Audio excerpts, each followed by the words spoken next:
Eh Dieu, j'ai fait quoi? Les taxis-compteurs, communément appelés Warren ou taxis rouges, sont nombreux et présents dans toutes les communes d'Abidjan. Depuis l'arrivée des taxis informels banalisés, les taxis-compteurs ont subi une forte concurrence et ont été contraints d'adapter leurs tarifs en fonction du marché et ainsi abandonner le système des compteurs. Mais comment devient-on chauffeur de taxi-compteur? Pour devenir chauffeur de taxi, c'est pas compliqué. Il y a d'autres qui n'ont pas eu la chance d'aller loin à l'école pour devenir des fonctionnaires. Il y a d'autres qui ont eu la chance d'aller loin mais n'ont pas eu du boulot, se sont donnés à travailler de taxi. Et c'est un travail qui n'est pas mal, c'est bon. C'est par rapport à les Warren banalisés qui sont venus nous compléter, qui ont désactivé un peu nos travail. Donc les gens se donnent beaucoup à arrangement. On a envie de faire ça comme ça. Pour ces 3 millions, on donne 2500. Pour ces 2500, on donne 2000 bons. On a le plan parce que les temps sont un peu durs. Du côté des usagers, le taxi-compteur est perçu comme un moyen de transport pratique et sûr, mais pour d'autres, il reste un luxe ou une option occasionnelle. Le genre de transport en commun que j'utilise, ce sont plutôt les taxis-compteurs. En moyenne 2 à 3 fois par jour pour des courses personnelles ou des courses professionnelles.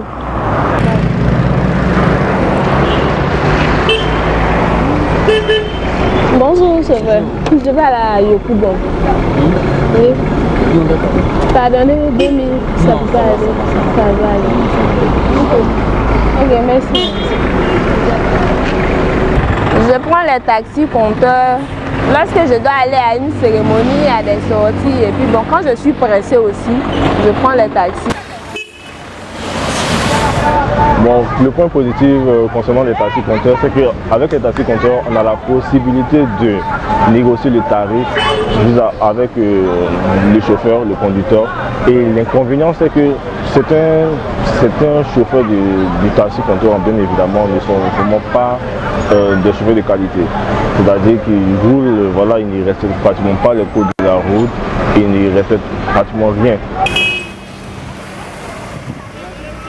J'utilise rarement les taxis compteurs parce que, en réalité, les taxis compteurs me sont maintenant transformés en oro.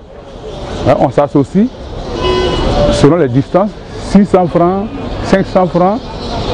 Bon, sinon les vrais taxis compteurs, même vraiment, on les voit passer comme ça, mais en réalité, c'est de véritables oro. Il y a plus d'hommes que de taxis compteurs, donc vraiment, trop de difficultés, effectivement, pour rentrer chez soi, surtout aux heures de pointe. Deux services dominent aujourd'hui le système de taxi à la demande à Abidjan.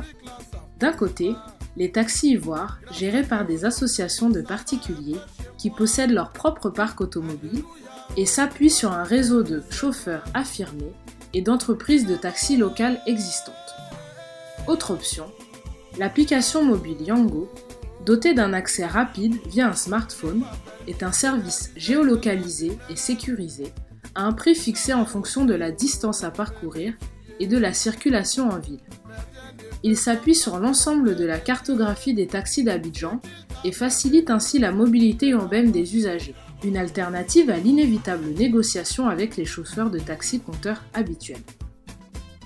Malgré l'arrivée de solutions mobiles ou digitalisées, un déséquilibre plane sur l'ensemble du système de taxi, avec une amélioration de la prise en compte des besoins de la population, au détriment des besoins des chauffeurs.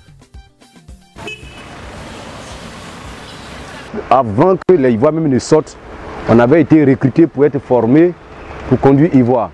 L'information qu'on nous a donnée, on nous a dit que quand on va conduire taxi Ivoire, on va avoir un salaire fixe. Quand on va conduire taxi Ivoire, on ne va plus se promener pour chercher les clients en ville. Il y a déjà une liste de travail, on va nous dire qu'il y a tel client dans tel endroit, on va prendre il y a tel client dans tel endroit. Donc ça fait qu'on a pensé que c'était déjà un emploi. Parce que là, il y a une garantie, il y a, on peut dire, une protection sociale. Voilà, donc je ne peux pas dire que je vais conseiller Ivoire à quelqu'un, puisque c'est comme la même chose quand tu roules rouge et quand tu roules Ivoire, c'est la même chose, il n'y a pas de changement. Nous-mêmes, entre nous les chauffeurs, quand on échange un peu à l'aéroport, avec les avantages que Nyango leur donnait, on a compris que c'était important pour nous de faire Nyango pour que nous puissions avoir la recette. Au départ, Nyango faisait 1 heure à 4 000, donnait 4 000 francs au chauffeur. Bon, au moment où nous on vient s'inscrire, maintenant les choses ont changé. Maintenant, Nyango choisit les heures de pointe. Donc ça fait que Nyango n'est plus intéressant. Voilà, donc quand on est en ville, on voit qu'on n'a pas de clients, on peut activer pour nous promener un peu. Sinon, dit qu'on va faire Nyango toute la journée, ça ne peut pas, voilà, ça peut pas nous permettre de pouvoir faire la recette. Avantages pour les usagers, conditions précaires pour les chauffeurs, la privatisation généralisée du système des taxis à Abidjan ne semble pas répondre aux attentes et aux besoins des chauffeurs. Cela se traduit par des horaires interminables, l'insécurité de l'emploi, l'absence de couverture sociale ou encore le stress permanent de devoir atteindre la recette journalière destinée aux propriétaires du véhicule. Quand on travaille après le carburant, on donne pour propriétaire. Ce qui gagne, bon, il y a des jours tu arrives à garder 5 000, il y a des jours 10 000, il y a des jours 3 000, ça dépend quoi. Ce que tu gagnes après ton land de popote, ce que tu gagnes. On a l'obligation de laver le véhicule. Ce sont les charges fixes. Maintenant, il y a le déodorant des voitures, les mouchoirs, d'autres fantaisies sur les voitures. Ça dépend de chaque chauffeur, quoi. En tout cas, ce sont les charges vraiment fixes. Parce qu'on est 2 sur la voiture, on roule 1 fois par jour. 1 jour sur 2 en fait.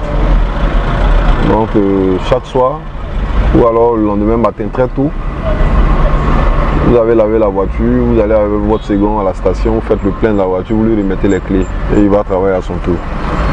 Donc on roule en 15 jours sur 30. Concernant les difficultés qu'on rencontre dans le métier, il y en a de plusieurs types.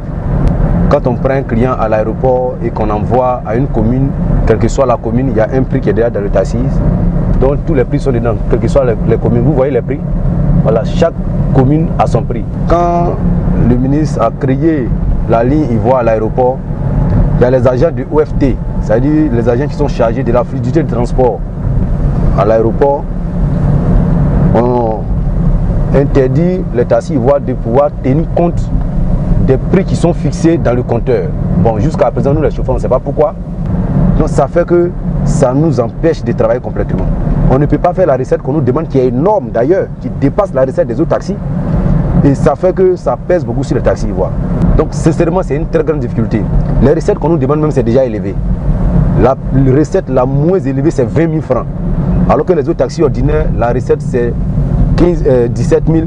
Il y a même les jours fériés, ça descend jusqu'à 15 000 et 13 000. Mais nous, à taxi ivoire, la recette c'est 20 000 francs. Une recette moins élevée. Et il y a d'autres qui vont jusqu'à 22 000. Beaucoup de difficultés parce qu'il y a trop de concurrents qui ne sont pas agréés. Les taxis banalisés, par exemple, ceux qui font les euros, et puis c'est tout. Toi, tu payes toutes tes taxes et puis tu es concurrencé. C'est difficile, mais on est obligé puisqu'il faut travailler. En dépit de l'existence de la MATCA, la mutuelle d'assurance des taxis-compteurs d'Abidjan, les chauffeurs ne bénéficient d'aucune aide significative face à leurs conditions de travail. Non, le MATCA ne fait rien pour les chauffeurs. Hein. On n'a aucun avantage avec eux. C'est peut-être avec les propriétaires des voitures, mais sinon les chauffeurs, ils n'ont rien. Donc, chers usagers, si le chauffeur de Warren vous semble de mauvaise humeur, soyez indulgents et gardez en tête que de nombreuses difficultés planent sur eux.